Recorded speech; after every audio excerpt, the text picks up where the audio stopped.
In front of you, you'll find a brown bag, and when I say go, you'll have 30 seconds to open the bag and build what's inside. Ready, go.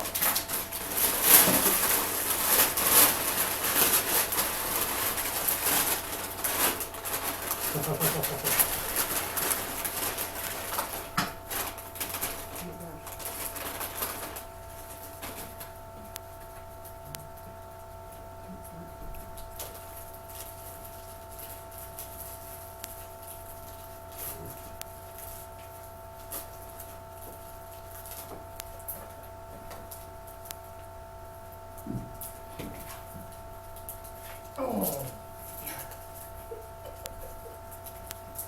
All right, stop. How'd you guys do? You got it? Does the light bulb light up? Awesome. All right. I'm guessing it was, yeah, card house. Yep. I was just guessing that's what you want me to do it, Phil. Sorry. Yeah, no, it's great. I think I got the best, the s'mores. Yeah, those are Oh, I'm hey. glad I didn't get that one. All right, well, just like you were given parts to build something, so are engineers. Someone had to take random parts and build the things we use almost daily, and many people have this ability, but not everybody really knows it. My name is Allie Hinkemeyer, and my senior project was Engineers, They Don't Just Drive Trains. I've always wanted to be an engineer, but people usually don't understand what that means. And I realized this when I heard my mom talking to another mom, whose son who recently switched majors from business management to engineering, and she had said, "I just don't know if there will be any jobs left in engineering by the time he graduates." This is when I decided I really wanted to make a change and educate people on exactly what engineering is. My advisor also wanted to make a change. Her name is Cora Liebig, and she is a chemical engineer from Sigetis, which is in Golden Valley, Minnesota. I met her last year through a job shadow I did, and then when I approached her again this year about my senior project, she was so passionate about what I was doing that not only did she agree to be my advisor, but she also agreed to be a speaker at my event, and I really hope to remain in contact with her throughout college and job searching. As a future engineer, I really wanted to get a head start and get some hands-on experience, so I searched the internet for different opportunities to get some hands-on research before I graduated, and I came across ESEPS, which stands for Exploring Careers in Engineering and Physical Science. This is a 5-day day camp at the U of M campus, but not everybody gets in. It's pretty competitive. I had to write an essay, and there was a long application process, and only 50 applicants are chosen, which is less than half of the applicants, so I was really lucky to get chosen. While I was there was a different theme each day, so like the first day was chemical engineering, and then after that was biomechanical and physical science and stuff like that. So on the first day with chemical engineering, I had the opportunity to work in the lab and kind of put some things together, and I made things like polystyrene, which are the colorful tubes you see on the screen, and polystyrene is used to make things from like the CD cases all the way to the CD that you listen to music on. I also wanted some more hands-on research, and I looked up research opportunities as in internships. So I asked my advisor if there was an internship opportunity, and she told me I had to be 18, and I was not yet 18. So then I contacted Gradient, which is a chemical engineering firm just down the street from Spectrum, and they told me I also had to be 18. So since it seemed to be I had to be 18 to do basically anything, I decided an internship would not work out, and that I would interview a chemical engineer instead. And this would also give me more time to plan my project. And I began planning in June, and I used this planning process called post-it planning. This is something my mom taught me. It's way easier than making just a jumbled list because you can take all the things you need to do, put them in different categories, and then also put them in time slots. So what you need to do, when you need to do them, and what areas they'd cover. And once I came up with a nice final plan, I put it on a one-sheet Excel plan, and I crossed things off as I went. And the first step of my plan was to reserve the cafeteria for September 30th at 6:30 p.m. I decided my event would consist of 5 speakers, a prize drawing, games, a college information table, and a registration table where people would sign in, donate money, and win some tickets for my prize drawing. What would I do with the extra donations, though? I knew I needed donations to cover all my costs, but what would I do with the extra money?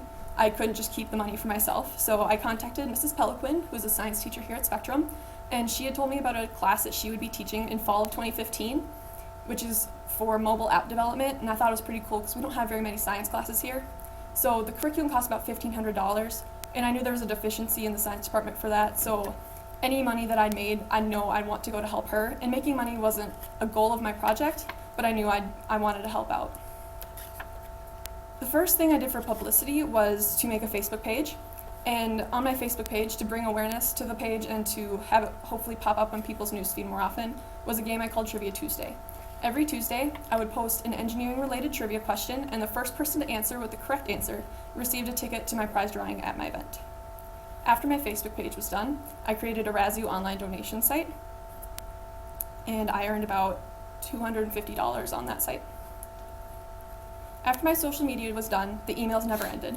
I had to email several engineers asking them to be speakers at my event, and it took about 1 month before I had all 5 speakers confirmed.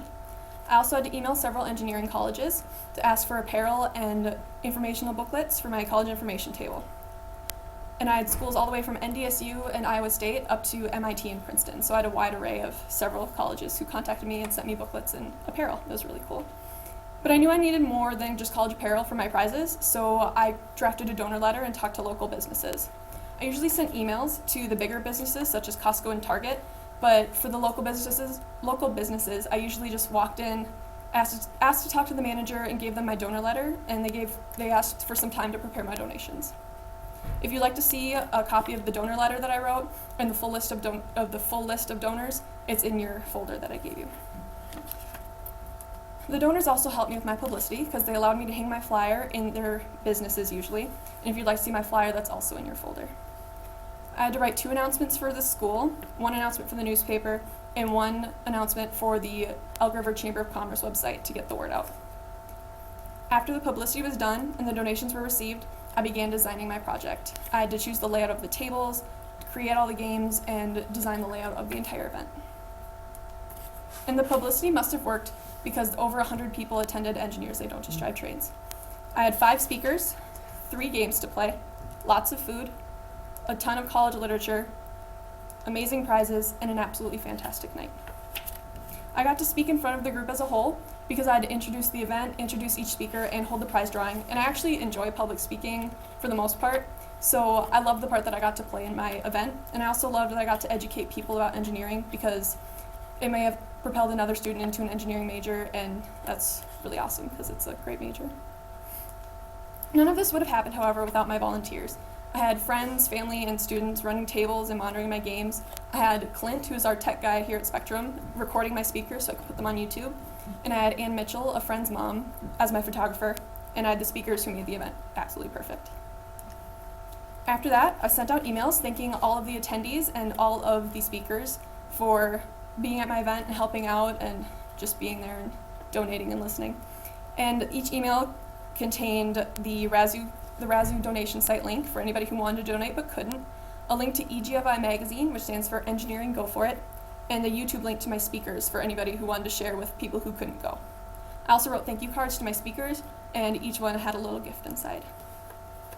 After counting my money and subtracting my costs, I spent 54 hours educating people spent 54 hours planning my event, and I educated over 100 people, and I earned a total of $280. Considering making money wasn't a goal of my project, this is a great total, and I'm proud of the things I've accomplished. There are a few things I would have changed, however.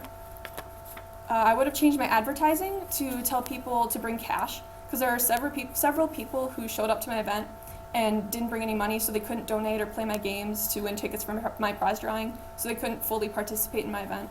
So I would have told more people to bring cash. I also would have encouraged my speakers to be more interactive. All of them more or less asked questions of the audience and about their engineering type, but my electrical engineer actually had the idea of asking people questions, then giving the people with the right answer a small prize. And I'm really thankful for that idea because it kept the audience engaged. I'm also thankful for all the skills I learned and the understanding I've developed. I learned that people usually don't do what you ask them the first time. It's a lot of babysitting when you're planning an event and depending on others, but that's okay, that's just human nature. But it's something I learned because you just ask them once and then they don't respond, so you gotta keep going. I also learned that for planning projects and events, there's a lot more details than you first realize, and you have to do all the big ones before the small ones. I also developed my skill of talking to strangers on the phone. Before this project, I could hardly talk to my mom or my best friend on the phone, but after this, calling people is basically second nature for me. I also learned a lot through my science and engineering camp and my interview with the chemical engineer. And then, although I have a lot more to learn, I'm really glad I learned all these things at such a young age instead of being thrown into them as an adult. Learning these skills also allowed me to meet all 4 criteria. I met the academic criteria through the U of M camp and my interview with the chemical engineer. I sat through several seminars and classes at that camp as well. I met Service because I donated $280 to Spectrum, and I educated kids in my community. I met Personal Growth because I have never done anything like this before, and I just kind of threw myself into it and didn't know what I was doing. But I think it turned out to be a really great project, and I learned a lot from it. And I also met Career because my project was engineering focused, and I want to be a chemical engineer when I graduate college. Much like my project, my paper was engineering focused. My topic was whether or not there should be more STEM classes offered in high school, and STEM stands for science, technology, engineering, and math. And I said, yes, there should be more classes because students should be aware of the many aspects of STEM. STEM allowed past civilizations to thrive, and STEM occupations offer numerous personal advancement opportunities. Through writing this paper, I learned that I'm a terrible writer. I like to say things how they are and just like get it out versus making them sound pretty. So through lots of edits and several coaching sessions with my paper teacher, she taught me different ways to do it, and I think it turned out to be a great paper. Thinking back to the beginning of my presentation, what type of engineering do you think it took to build the pen? Anybody? Of these? Mechanical, yep, that's right. All right, and then how about the electrical circuit? Electrical, good job. All right, as you can see, engineering is everywhere, and I was so excited to teach this to my community and show them that engineering is more than just driving trains. Thank you. So what kind of engineer are you aspiring to be? Chemical, Are you? yeah. I'm And really in what excited. application would you ideally like to utilize your degree? I was looking at cosmetics. I was thinking about it for a while because I originally wanted to be a dermatologist. And I was like, wait, I hate biology. I don't understand it. So I was like, maybe I could look into making like natural products and stuff like that in cosmetics. Am I supposed to pause this? I think you'll make a great Okay.